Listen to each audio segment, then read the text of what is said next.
Ayan o. Ano inyong masasabi rito? Ganito na ba ang level ng ating mga kandidato? Ganito na ba ngayon ang ating mga senador? Ayan o. Viral na viral po yung tatlong yan. Kilala niyo yung tatlong yan? O kayo na magpangalan sa tatlong yan? Ha? Sa palagay ba niyo, ganito ang dapat na senador ng Republika ng Pilipinas? Natatawa talaga ako rito. Ito ba ang kailangan nating maging senador? Ito ba ang kailangan nating mga mambabatas na gagawa ng batas para sa magandang kinabukasan ng ating bansa? Hindi ko alam kung ito'y nangangampanya kasi ang kampanya naman ay sa January pa lang eh. Anong ibig sabihin nito? Ha? Ayan, paulit-ulit ha. Ayan ha. Ano inyong masasabi dyan? Hindi mo malaman kung saan pupunta eh. Parang, ha? Tatawa na lang tayo, no? Hindi ko alam kung ini-entertain tayo ng tatlong ito. Ito ba'y operation pakilala? O talagang ganito ng kababa ang level ng ating Senado ng Republika ng Pilipinas? Mga incumbent senador po yan, tatlong yan. Baka maligaw kayo kung sino yan. Ha? Kayo na, hindi ko na papangalanan. Eh, kilala naman nyo yan eh. Tinatanong ko lang kayo. Ito na ba ang kumakatawan sa ating mga institusyon?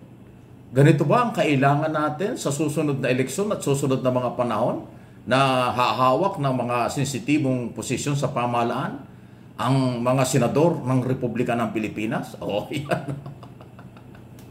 Diba? Na, umakita ko ito, sabi ko, ano ito? Ano, ito mga ito nagpapabida? Gumawa ang ganito para sila pag-usapan na yan, pinag-uusapan na kayo. Pero pasintabi na, pinag-uusapan kayo, pero kung lilingunin o ating titingnan, sino ba sila? Ano ba ang kanilang kinakatawan? Ano ba ang kanilang trabaho? Sila po ay mga senador ng Republika ng Pilipinas. Sila po ay dapat mataas ang pagkatao, pagalang-galang, karespeto, magiging magandang huwaran o gabay para sa kabataang Pilipino. Ayan. Ulitin ko rin. Di ba? Huwag kayong magagalit yung followers ng tatlong ito. O yan, no? Pwede ba silang pwede ba silang sumali sa Itbulaga? O Showtime? Ano bang mga non-show, non-time show sa television na pinapanood ng tao? Senador po ito. Lahat yan senador ngayon. Itong dalawa, senador hanggang June 30. Re-electionist. Ito namang isa, yung nasa gitna, ay hanggang 2028. Ang inyong ginawang number 1 senador na pinagsisisihan nyo ngayon. Ayan sila, oh. Hindi ko alam kung mga lasing itong mga ito o ano bang tinira ng mga ito. Anong tinira nyo, kuya? Para... Ano yan, mga kilalang Duterte followers, Duterte supporters. Tagapagtanggol ni Duterte nga ang dating na mga ito eh. O ano bang, tatanong ko lang mga kuya, anong tinira nyo? Anong tinira nyo? Ganyan ba ang epekto ng mga Duterte? Ba'y makakahawa-hawa kayo? Tatawa ka na lang. Isipin mo. Ngayon lang tayo alam mo, sa tagal ko ng political, nakaisa tayo sa isang pampolitika sa Pilipinas.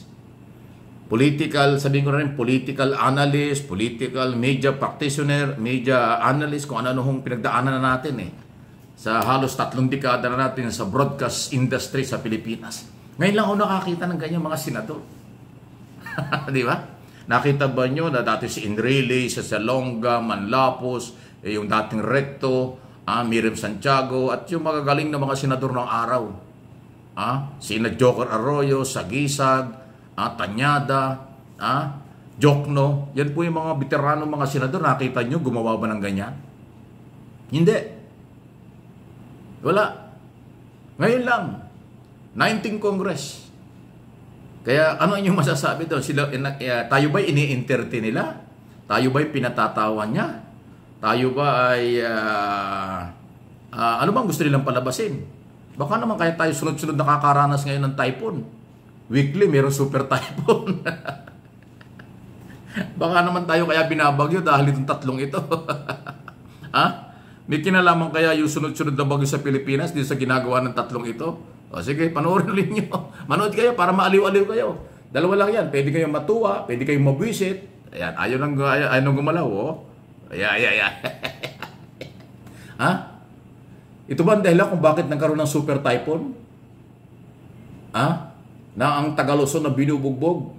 Itong dalawa, taga Davao. Yung isa, taga Bicol. Di ba, Bicolano yung isa dyan? Ayan, oh. Ha? Ito ba ang dahilan kung bakit tayo ay every week na lang ay mayroong super typhoon sa Pilipinas? Ano ito? Anong masasabi niyo diyan? Tinatanong ko lang ho, katuwaan lang ito. Anong implication nito? Anong sa tingin niyo?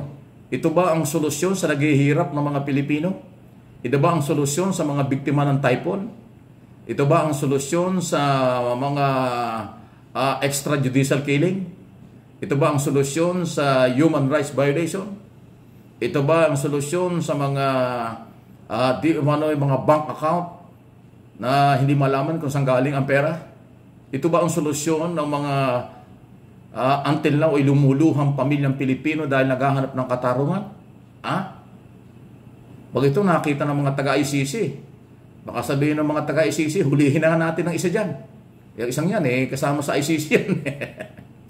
Ay hindi yata alam nitong senador na ito, yung ICC nanonood. Yung ICC at Interpol, nandito na sa Pilipinas, nanonood sa inyo. Baka sabihin ng Interpol at saka ng ICC, hulihin ko na itong isang ito. Ganito pala itong sumayaw. Pwede pala ito mag-entertain ito sa Europe, sa ICC. Okay kayo, ha? Hindi ko na pinapangalanan. Kilala naman nyo kung sino yung tatlong yan. Ano yun? Hindi ko hanggang ngayon, viral na viral yan Para saan yun? Ulitin ko, kung ang gusto nila pag-usapan, ayan, pinag-uusapan na kayo. Pero pag ang ating sinilip ay sila yung mga senador, bagay ba? Bagay ba sa mga senador ang ganyan ang ginagawa? Ini-entertain na lang tayo sa dami ng problema. Gumawa lang kayo ng batas. Di ba? Ano kaya yung tatlong ito dalhin doon sa sa safe house ni Inday Sara Duterte? 'Di ba mayroon 34 safe house si Vice President Inday Sara na ginagastusan ng 250,000 per night? Ano kaya doon na lang itong tatlong ito, doon na lang sila magpalipas ng oras. Biro lang po kayong tatlo, baka gusto nyo puntahan yung safe house ni Vice President. O baka naman nagkaganyan yung tatlong yan. Dahil sila rin mismo hindi makapaniwalang mayroong safe house. Kasi hindi naman talaga kailangan ng safe house na ginagastusan natin ng milyon-milyon kasama doon sa 612.5 million na hindi may paliwanag ng Vice President. Any comment, reaction, malaya po kayo. Ibang klase talaga ito. Pahabol pa natin para maliw-aliw kayo. Ayan, ano kaya, inuulit ko, ano kaya tinira nila? Ano kaya ang klaseng vitamin ang tinira ng mga ito? Ayan, ayos. Ayan, Mabuhay kayo. Magaling kayo mag-entertain, good luck sa mga Pilipino kung ano pang iboboto yung mga Please like, share, subscribe.